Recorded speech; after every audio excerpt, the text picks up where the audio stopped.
These are both Indians. So in some people's house, this right here on the right, on the left, this is an Indian. You see what I'm saying? So is this. But in a Moorish American's house, what is it? What would it be?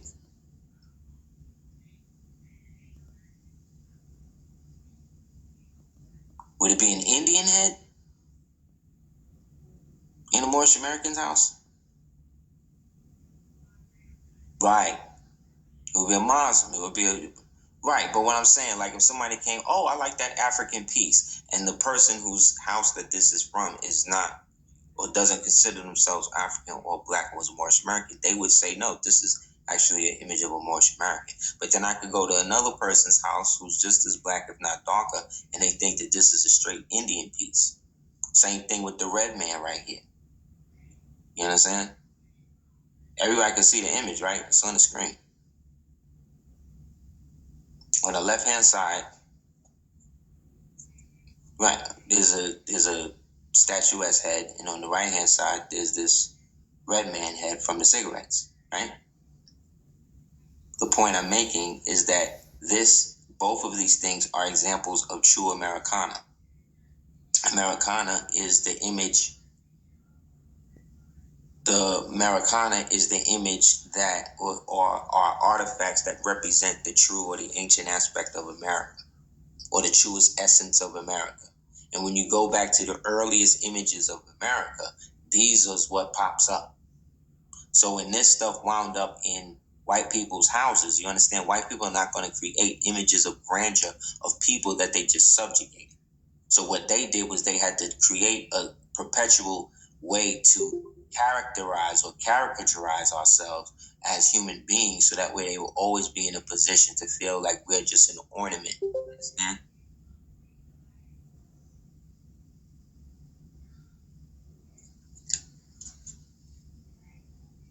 Right.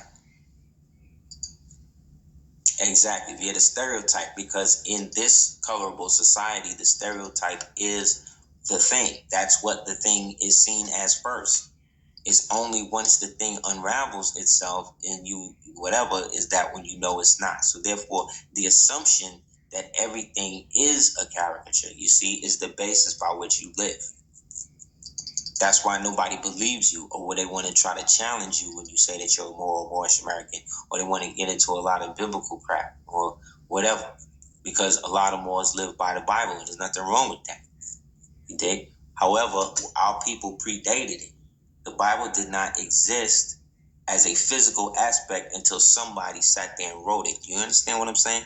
So it came into existence by the hand of a man. It was not sketched in stone by the finger of Allah. Do you see the difference? You know what I'm saying?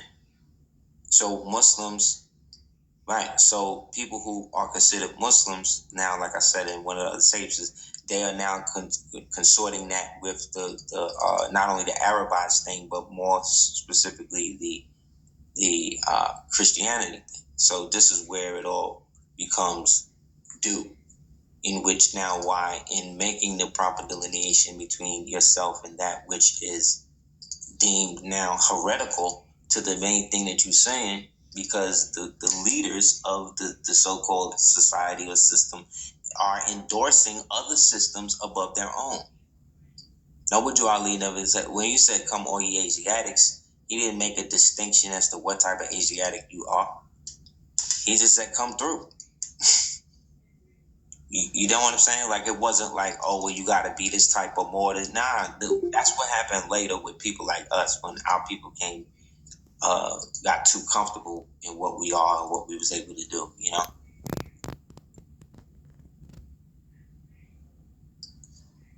So we Moors have always had a distinct way of dealing with whatever so-called religion we was in. So let's say if you was a Moor or you was a Nazarene, he wasn't a Nazarene the way that these Western Christians are with the white Jesus and all. He wasn't doing it like that. He was doing it more along the ancient lines of how the Coptics, who themselves is basically Christian Hebrews, was doing it, because they follow the same customs.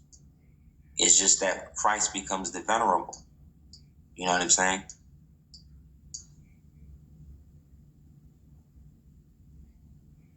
Exactly, they cannot. So if they cannot define them, how can you just say that one is synonymous with the other? That to me is a cover-up. That's like saying black and Moor is the same thing. It's not. You see? So they'll say that in one way and then flip it and in the other. So black don't mean Moor like that, but Moor can mean black. So, and that's true. All Moors are black, but not all blacks are Moors. Because once you're a Moor, you understand that the word black and all of that is a designation. Therefore, if I'm going to use designations, I can't use a designation to define myself. I have to define myself based on an identity. You know what I'm saying? Based on a people. Just 1 second. Based upon a national identity that's reflective of a people. Yet, depending on how that national identity is concentrated amongst the people, whether it's going to be positive or negative for the world at large.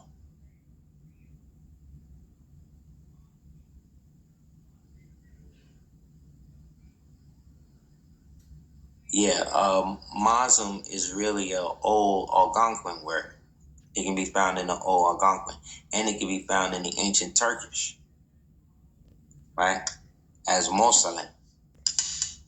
Moslem, which is an ancient fief holder, which is an ancient land holder. Muslim just means one of peace, correct? So in the old Algonquin, it also represented trout or deep river.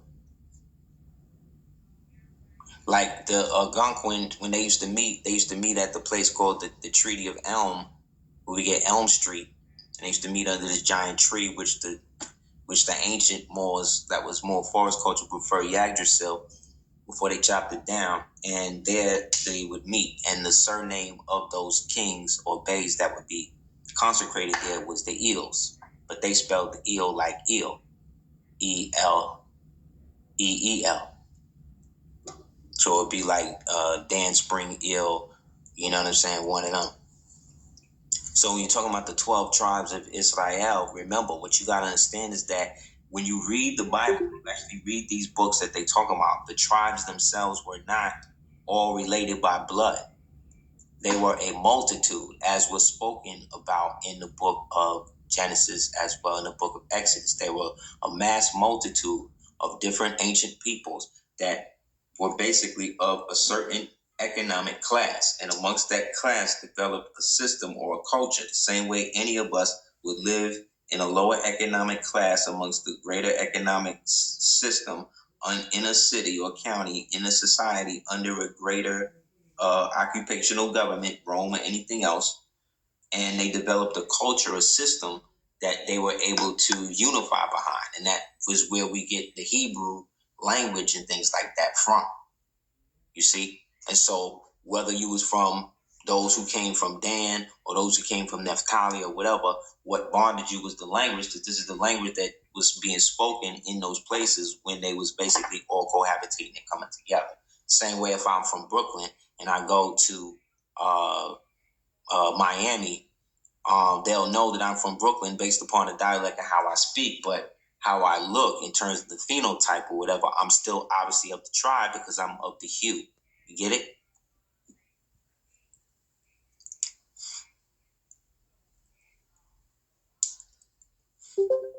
Exactly. Moors today are more sectarian based and separatist than we all were back then.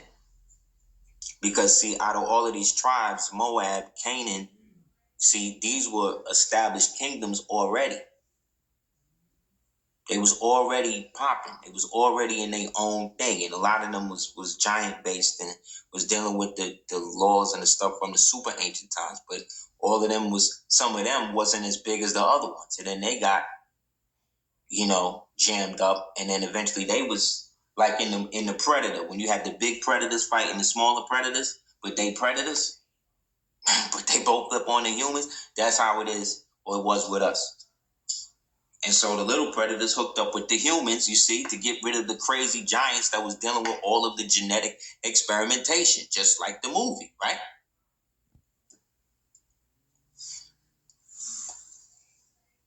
And eventually they had to make a suit for them at the end of the movie to be able to fight off the rest of the giants. The suit, here it is, the vest of Levi, of the Levite priest, what Thanos turned into the Infinity Gauntlet. You understand? Which is really a symbol of the chakras. But all of this technology was given to them when they dwelled in Moab amongst the Canaanites, according to Deuteronomy 29 something. So the Canaanites were the only ones out of the Hebrews that were actually kept the covenant, because they weren't of the original multitude that left so-called Egypt. They already was in ancient Canaan and all of that. But then after the whole stuff happened and the multitude left so-called Egypt and went into Canaan and went into Moab, after all of that happened, Egypt owed the debt to Canaan, which is why it says in the Circle 7, what does it say? It said they asked permission from the pharaohs, right, to establish kingdoms based upon their acceptance of those ancient Hebrews that basically took the burden or whatever off of the Egyptian economy at the time. Think about it in an economic means. From an economic standpoint, imagine if all of the Mexicans right now just said, stop, we're not going to do any of the work. And they just all left. That would cause a bankrupt. That would cause a run on the bank, because now nobody's doing the work, you see? So that means what? White people going to start working? The upper class is going to start working? No. They're going to make laws and do things to try to keep them people under subjugation. You see what I'm saying? When you take it out of the context of it being, let's say, just a biblical story. Because we're talking about the economic balance between nations, going from the family of nations and a law of nations to a united nations, in which now they're doing everything as a secular power. So spirituality is second base to human need, and the basic perspectives on human need is global depopulation. You know what I'm saying? Everything is really there to serve that.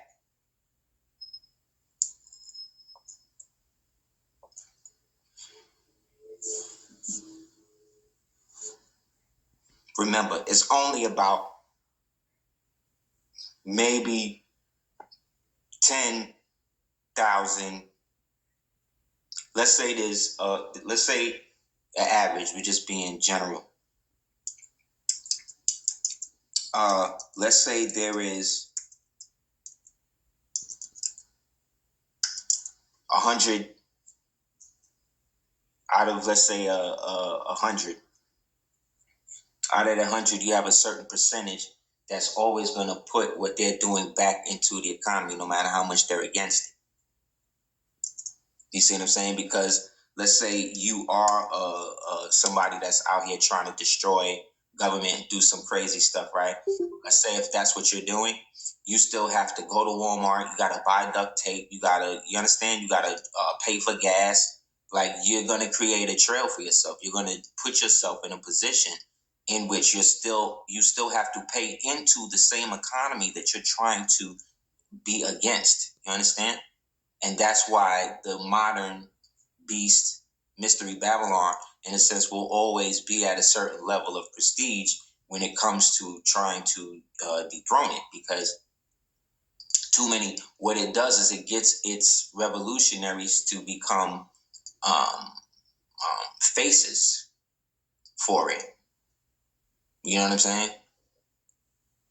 Like, to become like almost logos.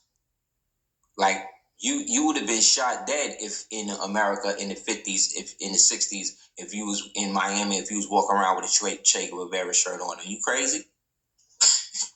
Are you crazy? Could you imagine that? You would have been shot dead if in You couldn't go on certain black campuses with a Bob Marley t-shirt on. You understand? People forget. Like, people really was against these people. They represented a grave threat to the overall stabilization of what we are living in right now, which is what they were trying to construct then. They did it. We're in it. This is it. You know what I'm saying? You know what I'm saying? Way out is an identity that, again, let's say if you choose the Hebrew identity, okay, where's the national side of that? The only national Hebrew state in the world is what?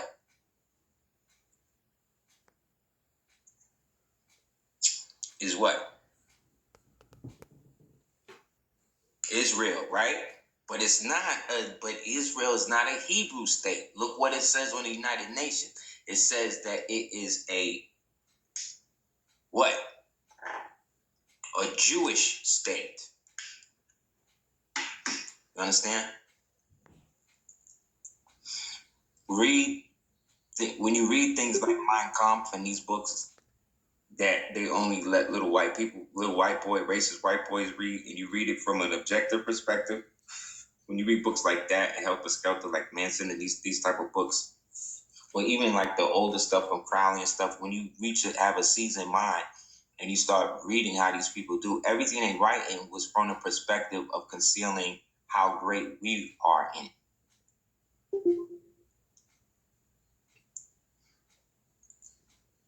Jews go to Hebrew school, so that means they can't be Hebrews. That means they're learning to be that. Therefore, they have to have a Jewish state because the Jews were the ones that were persecuted in World War II that led to the establishment of what became Lord Balfour's Agreement, that then led for Britain to back the so-called state of Israel, and then by de facto, United States backing Israel. You understand?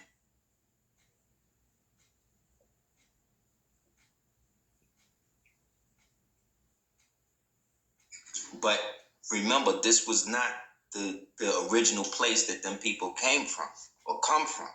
So to be that, they had to displace, you see, and fight a war to take that land from those people. And ever since then, been reducing the land from, right? So during the time that all of this was happening, the waning Turkish Empire was falling. However, when we are presented, again, with what Turks are or whatever, we are getting it from the perspective of American television, American racial standards. You know what I'm saying?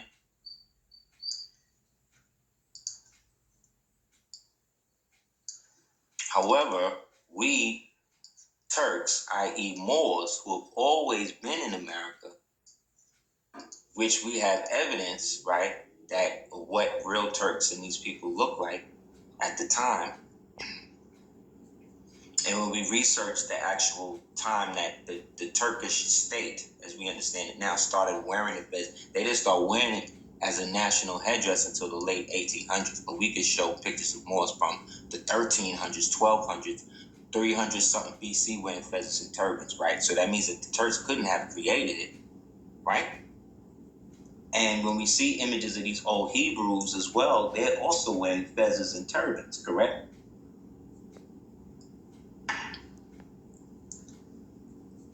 So if this was a Turk, and this is a map of America, right? 1 second, what's it not changing?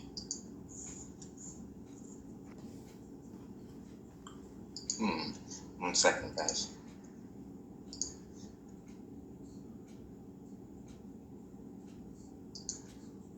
Oh, there you go. Okay, if this is a Turk, or what the Turks look like, the Turkish state, majority of people, even when you look at the original painting of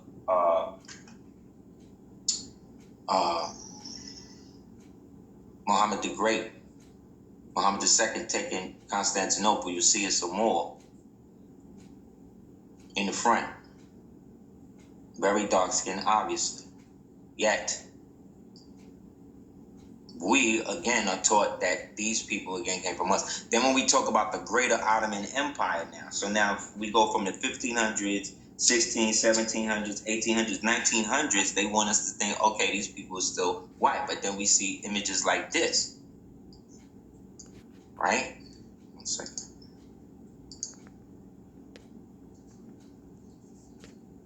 Now on your right,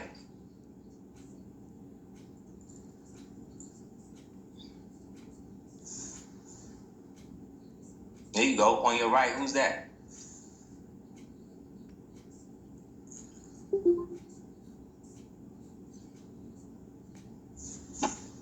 This was the Red Baron,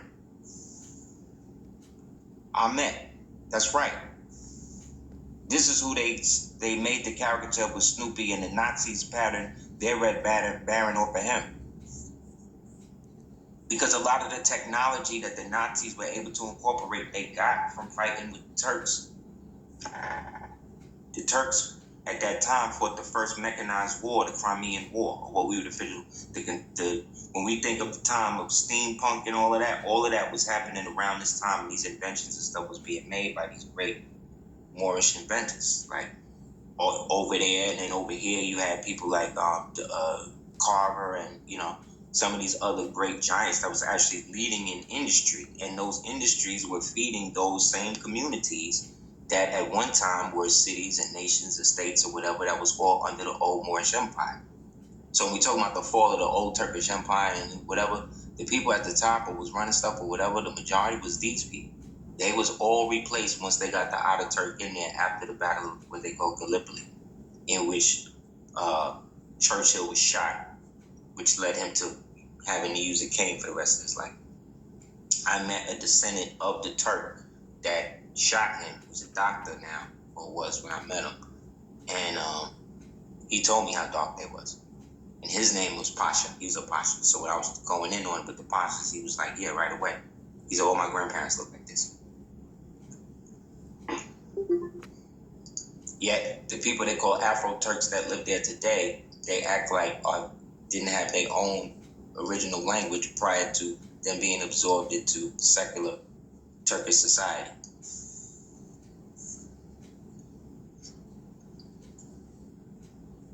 Understand?